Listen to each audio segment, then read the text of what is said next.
Hello दोस्तों, आप कैसे हैं? आशा करता हूँ आप सही होंगे। मेरे यूट्यूब चैनल स्टडी बुनियाद पे बहुत बहुत स्वागत करता हूँ आपका। और अभी यूपी बोर्ड के परीक्षे अभी पास आ गए हैं, तो उसके पे 12th क्लास का मैंने सोचा वीडियो बना देते हैं। एक पार्ट मैंने बना दिया है जो स्थिर वैद्युति का है, पार्ट नंबर 1। पार्ट 2 देखते हैं। स्थिर वैद्युति 8 नंबर का पूछता है, तो 8 नंबर में जो फार्मूले हैं, जो जो परिमेय हैं, उनको सिद्ध करना। और शॉर्ट रिवीजन है तो ज़्यादा डीपली नहीं जाएंगे, बस शॉर्ट में ही देखेंगे अपना। तो आइए देखते हैं। तो हमारा है क्या, वैद्युत फ्लक्स। इसके बाद वैद्युत फ्लक्स समझ लेते हैं, उसके बाद गॉस का प्रमेय समझ लेते हैं। गॉस का प्रमेय क्या होता है, तो आइए इसको देखते हैं। वैद्युत फ्लक्स, वैद्युत क्षेत्र में स्थिति किसी भी सतह से अभिलंबवत गुजरने वाली वैद्युत बल रेखाओं की संख्या को वैद्युत फ्लक्स कहते हैं। इसे फाई से प्रदर्शित करते हैं। मतलब कि हमारा एक सतह हो गया, सरफेस हो गया, सरफेस सरफेस सतह हो गया, और यहाँ से लंबवत क्या हो रही है, क्या हो रही है, गुजर रही है वैद्युत फ्लक्स रेखाएं। और यहाँ भी जब समझ सकते हैं, तो लंबवत वैद्युत फ्लक्स यहाँ पे जा रही हैं। तो क्या हो रहा है, एक यहाँ से देखेंगे कोण बन रहा है एक यहाँ से। तो यहाँ से कोण बनेगा, तो एक कोण अपना ई मान लेते हैं, और इसको कॉस ए, क्योंकि ये क्षैतिज है, ये क्षैतिज है, लंबवत है, तो इसको साइन माना है, इसको कॉस माना है। तो ए हो गया, ई हो गया। तो अपना यहाँ से एक सूत्र आ जाता है कि वैद्युत क्षेत्र में जो भी लंबवत वैद्युत रेखाएं वैद्युत रेखाएं लंबवत गुजरती हैं, तो उसको वैद्युत फ्लक्स कहते हैं। तो फाई ई बराबर ई ए कॉस थीटा, मतलब कि ई अपना हो गया, ए विद्युत क्षेत्र, एरिया हो गया, कॉस थीटा मतलब अपना क्षैतिज हो गया। तो यहाँ से देखेंगे तो फाई ई बराबर ई और इंटू ए, अदिश गुणनफल है, और ई ए आ जाएगा हमारा वैद्युत फ्लक्स। क्योंकि इसे पूछ लेगा सवाल में कि बताइए कि वैद्युत फ्लक्स कितना गुजर रहा है, और गॉस के प्रमेय से इसको सवाल पे हल कीजिए। तो यहाँ तक वैद्युत फ्लक्स का मान अगर निकाल लेंगे, तो गॉस का प्रमेय से हम क्या कर सकते हैं, सवालों को हल कर लेंगे। तो इसको समझ लिए। अब देखते हैं, फ्लक्स हमने देख लिया, अब आगे देखते हैं। देखिए, वैद्युत फ्लक्स अगर निकालेंगे तो गॉस का प्रमेय को समझने के लिए हमको आसानी होगी। तो इसको देखते हैं। अब है अगला गॉस का प्रमेय। गॉस का प्रमेय, गॉस नाम का वैज्ञानिक था, उसने अपना एक प्रमेय दिया।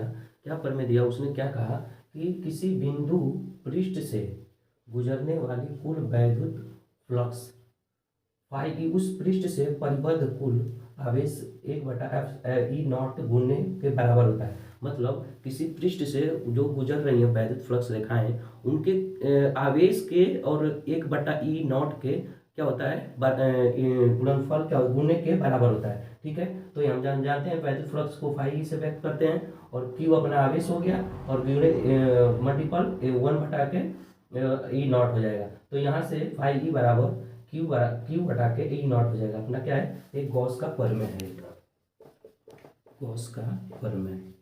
तो इसमें इम्पोर्टेंट है, इम्पोर्टेंट है प्रमेय। देखिए, मैं इसको सिद्ध नहीं कर रहा हूँ, क्योंकि सिद्ध करूँगा तो बहुत टाइम लगेगा, उस शॉर्ट रिवीजन है, इसलिए मैं इसको नहीं। इसका सत्यापन है, गॉस का प्रमेय का सत्यापन कैसे हुआ है, लेकिन इसको मैं नहीं बता सकता, क्योंकि देखिए अभी शॉर्ट रिवीजन है, उसको करेंगे टाइम भी लगेगा, तो तैयारी और भी और चीज़ें कुछ बताना है। शॉर्ट रिवीजन में बता रहा हूँ, लेकिन ये इम्पोर्टेंट है, इम्पोर्टेंट है। इस पे सवाल रखते हैं, और एक सत्यापन के लिए पूछ लेता है, तो आप उसको देख लेना। अगर नोट्स वोट्स आप बनाए होंगे तो सत्यापन कैसे होगा, अगर कमेंट करेंगे तो मैं कर सकता हूँ इसको, ऐसा नहीं है। तो आप इसको बताना। गॉस का प्रमेय एक मूल रूप से पूछता है, पूछ ले 3 4 5 नंबर में पूछ देगा कि गॉस के प्रमेय को सत्यापन कीजिए। तो आप उसको क्या करेंगे, वैद्युत फ्लक्स को लेंगे, उसको क्या करेंगे, गुजारेंगे, बल रेखाएं गुजारेंगे, उसको लंबवत दूरी बनाएंगे, फिर उसको क्षैतिज में ले जाएंगे, डी ए साइन थीटा, कुल बहुत प्रोसेस है थोड़ा, तो उसको अभी नहीं बता रहा हूँ मैं। तो इसको अभी आप देख लो। ये शॉर्ट रिवीजन में यही बताओ, फाई बराबर क्यू बटा के E0 जो होता है गॉस का प्रमेय, मतलब कि आवेश और उसके 1/E0 के गुणनफल की क्या होता है, बराबर वैद्युत फ्लक्स होता है। ठीक है, और अगला देखते हैं। तो हमने गॉस का प्रमेय देख लिया। अब अगला है अपना क्या है, अनंत लंबाई के एक समान आवेशित सीधे तार के कारण वैद्युत क्षेत्र की क्या बताना है, तीव्रता बताना है। एक समान अनंत लंबाई के तार, एक समान आवेशित तार के क्या बताना है हमको, आवेशित तार के सीधे तार के कारण वैद्युत क्षेत्र की तीव्रता बताना है। मतलब एक लंबाई समान है, उसको आवेशित कर दिए हम, तो इस पे इसकी तीव्रता, वैद्युत क्षेत्र की तीव्रता कितनी होगी, कितनी गति से तीव्र तीव्र गति करेगा। ठीक है, तो एक सरफेस हमने यहाँ पे बना दिया, इसको स्ट्रक्चर के अनुसार एक सरफेस S1 S2 S3, और यहाँ से डी ए ई अपना वैद्युत क्षेत्र हो गया, ठीक है। तो यहाँ से यह लंबाई हो गया, ठीक है। तो यहाँ से हम देखेंगे कि जो इसके बीच की दूरी आर है, इसके बीच की दूरी क्या है, आर है, इसके बीच की दूरी आर है, ठीक है। तो यहाँ से देखेंगे कि मूल रूप से हम देख पाएंगे कि ये देखिए इसको सिद्ध करना है, सिद्ध नहीं हम बता कर रहे हैं, बस शॉर्ट डिवीजन है तो इसलिए बस बता रहे हैं। और इस सरफेस एक आवेशित अनंत लंबाई का तार है, उसको आवेशित किया गया है। तो उसमें देखना है कि जब वैद्युत क्षेत्र की तीव्रता बताना है, तो वैद्युत कितना जाएगा कि उसकी तीव्रता गति होगी, कितने इलेक्ट्रॉन की तीव्रता गति करेंगे। तो ई बराबर 1/4πε0 और Q1 Q2 अरे 2 लेमडा बाई आर। तो वो समझते हैं एफ 1/2 का मतलब क्या होता है, नियतांक होता है जो 1/4πε0 के रूप में मूल रूप में होता है। तो यहाँ से देखेंगे कि दो आवेश होंगे, अगर दो आवेश होंगे तभी तो यह आकर्षण बल होगा, उनमें दो प्रतिकर्षण बल हो गए। तो ए आ गया मान, तो यहाँ से हो गया 2 लेमडा। लेमडा देखिए, अब देखिए सरफेस है, सरफेस का मान हो कुछ तो इसका होगा ना, अपना देखेंगे तो सरफेस का कुछ मान होगा, तो वहाँ के लेमडा दे दिया आर। आर अपना क्या हो गया, दूरी हो गया, ठीक है। तो यहाँ से E equal to 9 × 10⁹ into 2 lambda by r. इसको ए भी लिख सकते हैं और ए भी लिख सकते हैं।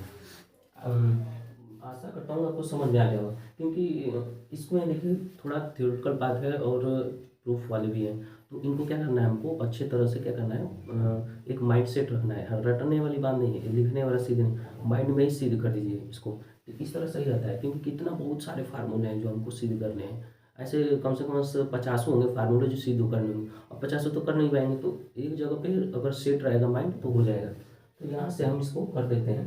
देखिए वीडियो 7-8 मिनट का ही हम बनाते हैं, क्योंकि ज़्यादा नहीं हो जाता है। तो वहाँ से देखेंगे कि अभी ये कवर नहीं हुआ है, अभी एक पार्ट और आएगा, उसमें कवर हो जाएगा ये अपना ये स्थिर वैद्युत की। तो पार्ट 2 में इतना बता है। अभी अगर 12 क्लास में आए, तो अभी अगर परीक्षाओं की तैयारी कर रहे हैं तो आप इसको देखिए ज़रूर और समझिए। जो होता है उसको बताइए, वह जहाँ मिस्टेक होता है उसको बताइए, हम उसको कोशिश करेंगे सुधारने के लिए। और ठीक है, मिलते हैं अगले वीडियो में। आई होप कि आपको समझ में आ गया होगा सब कुछ। ऐसे कंटेंट पाने के लिए मेरे चैनल को क्या करें, सब्सक्राइब करें और लाइक करें एंड शेयर करें।